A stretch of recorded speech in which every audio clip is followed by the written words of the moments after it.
வணக்கம் நேயர்களே, இன்றைய டாப் 10 நியூஸ்ல செய்திகளை பார்க்கலாம்.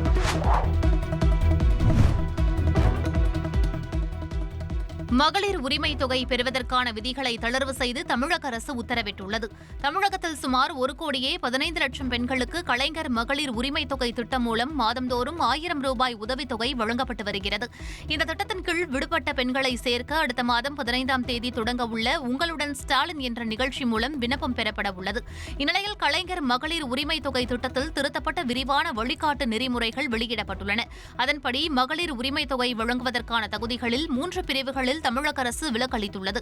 அதன்படி ஓய்வூதியம் பெறும் குடும்பங்களில் ஓய்வூதியதாரர் அல்லாத தகுதியான பெண்கள் இந்த திட்டத்திற்கு விண்ணப்பிக்கலாம் என்று தமிழக அரசு தெரிவித்துள்ளது.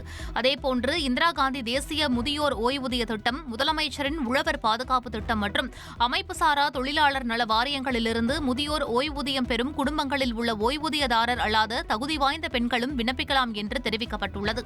மேலும் அரசு திட்டங்களின் கீழ் மானியம் பெற்று அதன் மூலம் 4 சக்கர வாகனம் வைத்திருக்கும் குடும்பங்களில் உள்ள பெண்கள் பிற தகுதிகளை பூர்த்தி செய்து எந்தவித தகுதியின்மை வகைப்பாட்டிலும் வரவில்லை எனில் மகளிர் உரிமை திட்டத்தில் விண்ணப்பிக்க தகுதியானவர்கள் என்று தெரிவிக்கப்பட்டுள்ளது.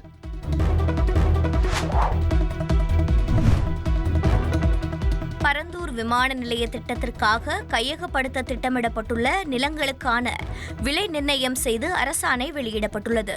3331.25 ஏக்கர் பரப்பிலான நிலங்களுக்கு ஏக்கருக்கு 35 லட்சம் முதல் அதிகபட்சமாக 2.57 கோடி ரூபாய் வரை விலை நிர்ணயம் செய்யப்பட்டுள்ளது.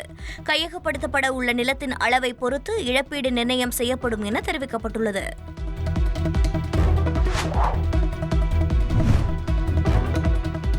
மேட்டூர் அணையின் நீர்மட்டம் 44வது முறையாக முழு கொள்ளளவான 120 அடியை எட்டியது.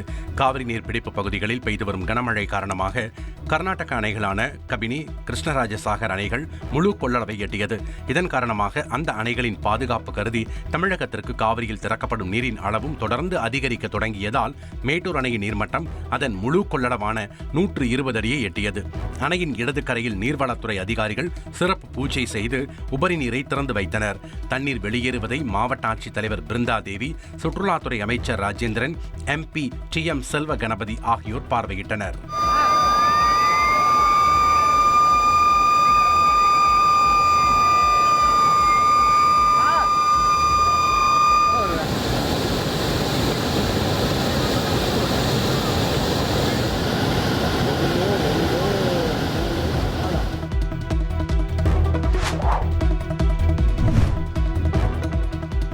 வேளச்சேரி முதல் பரங்கிமலை வரையிலான பறக்கும் ரயில் சேவை நவம்பர் மாதம் தொடங்கப்படும் என்று அமைச்சர் தாமோ அன்பரசன் தகவல் தெரிவித்துள்ளார். சென்னையை அடுத்த நங்கநல்லூரில் நடந்த பொதுமக்கள் மற்றும் பொதுநல சங்க நிர்வாகிகளுடன் கலந்துரையாடல் மற்றும் குறைகேட்பு கூட்டத்தில் அமைச்சர் தாமோ அன்பரசன் பங்கேற்றார். தொடர்ந்து பேசிய அவர், வேளச்சேரி முதல் பரங்கிமலை வரையிலான பறக்கும் ரயில் சேவையானது நவம்பரில் துவங்கப்படும் என்று தெரிவித்தார்.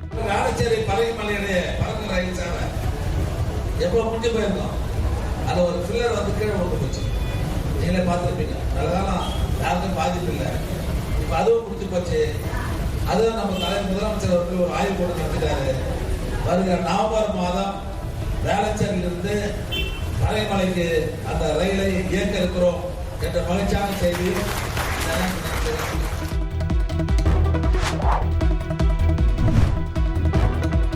வருகிற சட்டமன்ற தேர்தலில் அதிக தொகுதிகளில் வென்று அதிமுக தனிப்பெரும் கட்சியாக ஆட்சி அமைக்கும் என எதிர்க்கட்சித் தலைவர் எடப்பாடி பழனிசாமி சூளுரைத்துள்ளார். மறைந்த முன்னாள் முதலமைச்சர் ஜெயலலிதா பிறந்தநாளை முன்னிட்டு கள்ளக்குறிச்சி மாவட்டம் உளுந்தூர்பேட்டையில் நடைபெற்ற விழாவில் பேசிய அதிமுக பொதுச் செயலாளர் எடப்பாடி பழனிசாமி, அதிமுக அழிந்துவிடும் என முதலமைச்சர் ஸ்டாலின் பகல் கனவு காண்பதாக விமர்சித்தார்.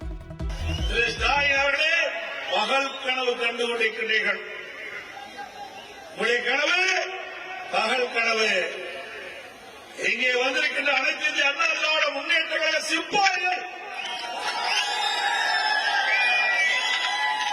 நாட்டை காப்பதற்கு ராணுவம் எப்படியோ அனைத்து இந்திய அண்ணா திராவிட முன்னேற்ற கழக வெற்றிக்கு இங்கே குமர்ந்திருக்கின்றார்கள் சிப்பாய்கள். மாவட்ட செயலாளர் சொன்னதை போல ஒவ்வொரு அனைத்து இந்திய அண்ணா திராவிட முன்னேற்ற கழக தொண்டர் நிர்வாகிகளும் பூத் கழக நிர்வாகிகளும் சிறப்பாக செயல்பட்டு நடைபெறுகின்ற 2026 நடைபெறுகின்ற சட்டமன்ற தேர்தலில் அனைத்து இந்திய அண்ணா திராவிட முன்னேற்ற கழகம் அதிக இடைவெளியில் கூட்டணி ஆட்சி என பாஜக சார்பில் பேசப்பட்டு வரும் நிலையில் தனிப்பெரும் கட்சியாக அதிமுக ஆட்சி அமைக்கும் என எடப்பாடி பழனிசாமி பேசியுள்ளது அரசியல் வட்டாரத்தில் புயலை கிளப்பியுள்ளது.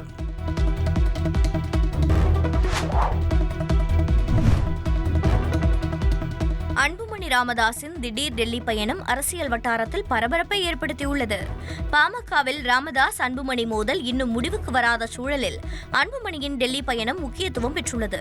அவர் தேர்தல் ஆணைய அதிகாரிகளை சந்திக்கலாம் என்றும் தகவல்கள் வெளியாகியுள்ளன. பாமக பொதுக்குழுவில் தேர்வு செய்யப்பட்ட நிர்வாகிகளின் பதவிக்காலம் 3 ஆண்டுகளோடு முடிவடைகிறது. இந்த பதவிக்காலம் ஏற்கனவே முடிவடைந்துவிட்ட சூழலில் அண்மையில் மாவட்ட வாரியாக அன்புமணி ராமதாஸ் பொதுக்குழு கூட்டங்களை நடத்தினார். பாமக நிறுவனர் ராமதாஸ் விரைவில் பொதுக்குழு கூட்டத்தை கூட்ட இருப்பதாக அவர் அறிவித்திருக்கிறார். இப்படி கட்சிக்குள் மிக பெரும் குழப்பங்கள் நிலவி வரும் நிலையில் அன்புமணியின் திடீர் டெல்லி பயணம் பரபரப்பை ஏற்படுத்தியுள்ளது.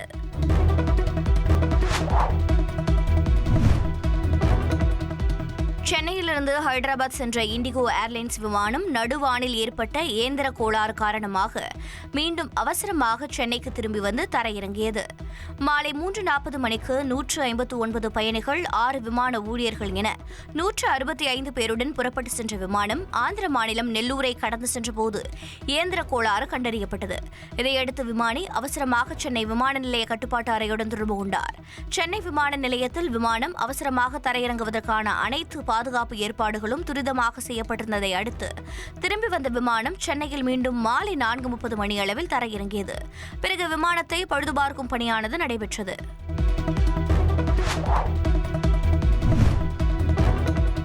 ஒடிசா மாநிலம் பூரி ஜெகநாதர் கோவில் ரத யாத்திரை விழாவில் கூட்ட நெரிசலில் சிக்கி 3 பேர் உயிரிழந்த நிலையில் பூரி மாவட்ட ஆட்சியர் மற்றும் எஸ்பி பணியிட மாற்றம் செய்யப்பட்டுள்ளனர். கடமையில் அலட்சியமாக இருந்ததாக கூறி டிசிபி விஷ்ணுபதி மற்றும் கமாண்டன்ட் அஜய்பதி ஆகியோர் இடைநீக்கம் செய்யப்பட்டுள்ளனர். இறந்த பக்தர்களின் குடும்பத்தினருக்கு தலா 25 லட்சம் ரூபாய் நிதி உதவி வழங்கப்படும் என்று ஒடிசா முதல்வர் மோகன் சரண் மஜி அறிவித்தார். மேம்பாட்டு ஆணையரின் மேற்பார்வையின் கீழ் விரிவான விசாரணைக்கு முதல்வர் உத்தரவிட்டுள்ளார். புதிய மாவட்ட ஆட்சியராக சஞ்சல் ராணாவும் புதிய எஸ்பியாக பினாக் மிஸ்ராவும் பொறுப்பேற்றுள்ளனர்.